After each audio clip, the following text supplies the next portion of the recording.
All right, as you guys know, going against the grain for an entrepreneur is often the way to find a competitive advantage or to find a niche in the marketplace. And entrepreneurs often do that just as a matter of course, right? We're often looking at the world with a bit of a jaundiced eye, like we look at the world a little askew and think, I know everyone else thinks that's the way things are, but I'm not sure that's, that I think that's the way things are. So I'm going to go over 3 quick examples of how going against the grain has actually worked in the real world with respect to business models that at the time were initially sort of laughed at or looked down upon, and then over time it turned out those were actually very clever business models.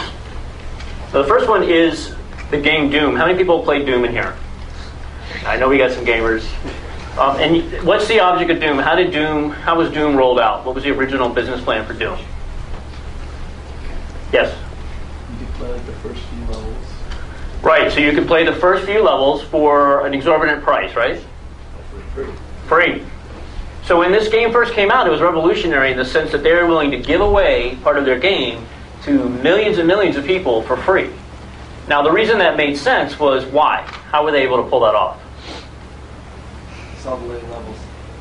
Well, but it was actually technological. So that was at the very beginning of the internet. People were just getting to the point where there was enough people on the internet that making a game available online like that made sense.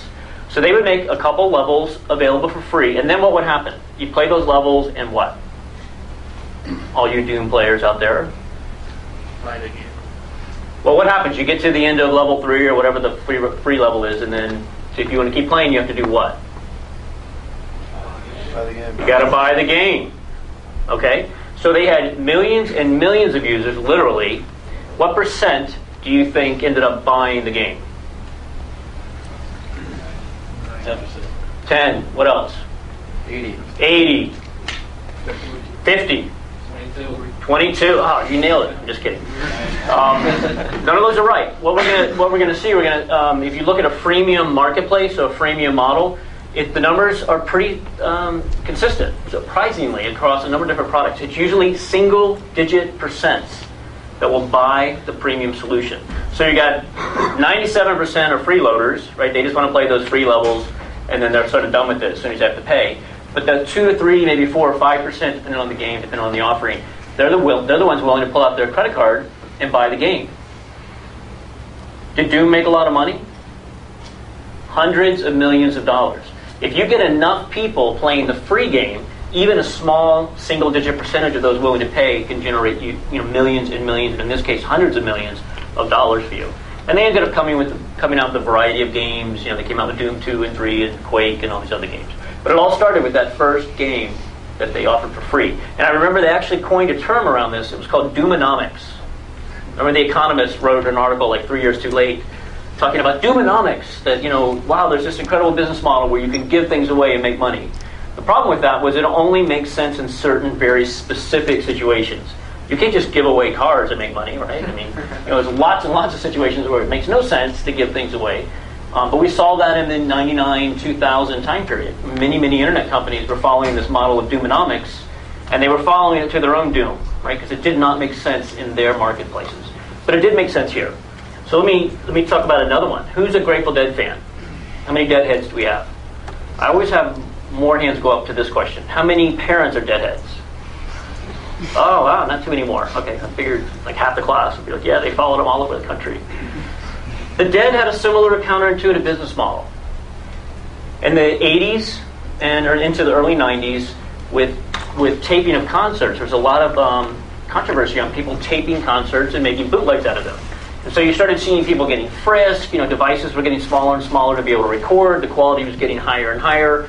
And so a lot of artists were really freaked out by this idea that somebody could go to a concert, tape the concert, and then distribute it widely. Then with the internet, obviously it became even easier to download concert bootlegs. What was the Grateful Dead's approach? What did they do? Did they have armed guards and beat people up at the gate if they had a digital recorder? Yeah, they flat out encouraged you to record there. They would let you plug into the soundboard. They were like, bring it on. They helped set up these user groups online so people could trade tapes back when it was in the cassette era. And then when it went to the digital era where you could trade downloads of concerts. I mean, they didn't just let you do it. They promoted it and encouraged you to do it. Well, what ended up happening? Did people that downloaded those bootlegs stop buying the commercial releases? Like when the Dead would come out with the new studio album, do those people say, "Oh, I got 5,000 bootlegs, I'm not going to buy this new album"? What happened? Of course they bought it. They all bought it, and so they had a much broader audience of people that were willing to buy their commercial releases because of the fact that they turned it into a community.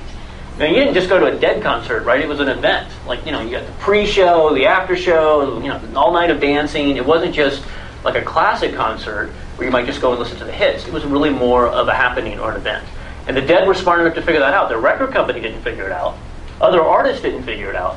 But the Dead figured it out into, that was one of the reasons why they had such staying power all the way through the 80s and into the late 90s.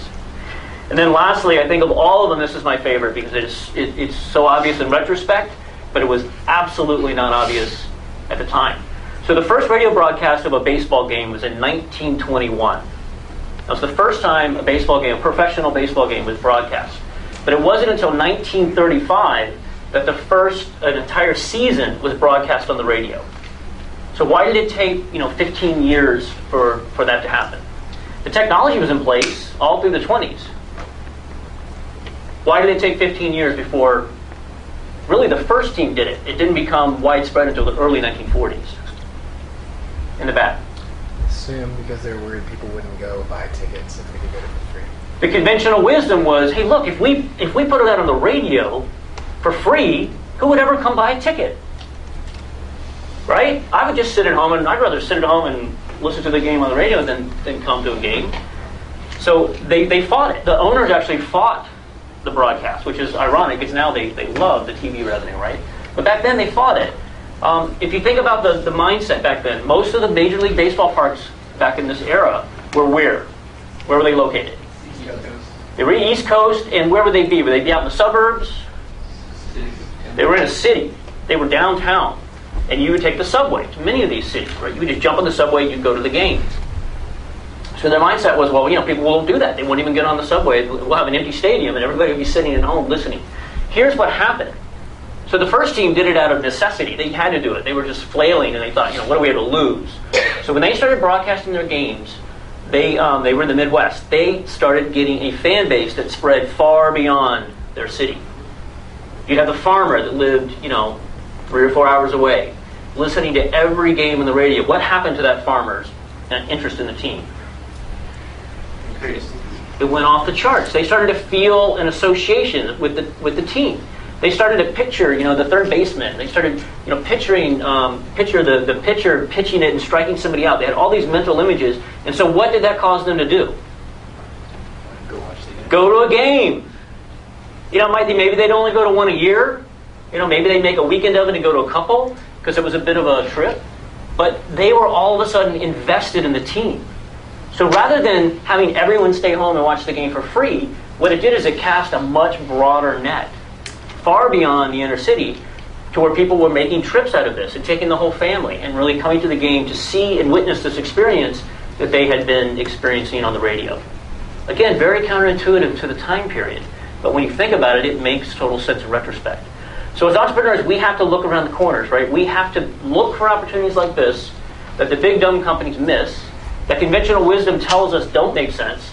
We're the wily entrepreneurs that are going to take chances, we're going to test things out, we're going to try things, and if they don't work out, we'll try something else. But we're not going to just do things because it's against the status quo. Thank you.